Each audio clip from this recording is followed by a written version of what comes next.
Hello folks, welcome back to ITISNOTAGOD. I am your host, Admin Chop. In today's video, we will talk about the difference between WordPress pages and posts.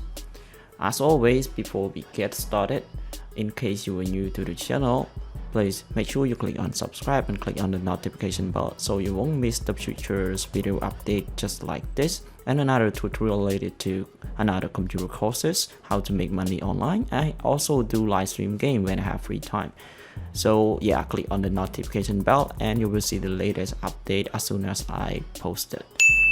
Alright, so no further ado, let's get started.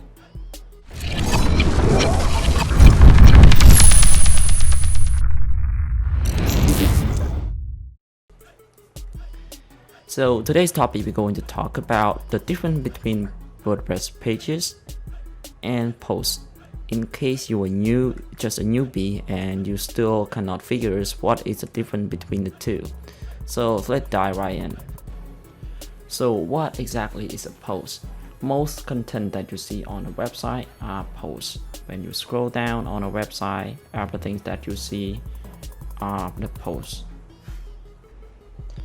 As you see here, all the things that you see here are the posts. Okay, it will have different category. As you can see, it divides into US elections, coronavirus, and so on, as you can see.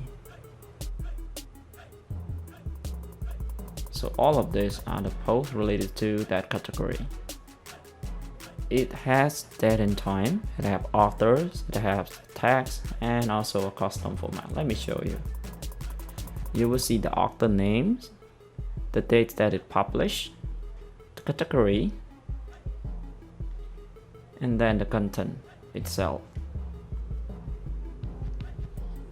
Besides about the page, it is a static content. Example of the page are about us, contact us, DMCA's, privacy policies, and a lot more. Mostly they put pigs on the menu. Let me get an example from BBC.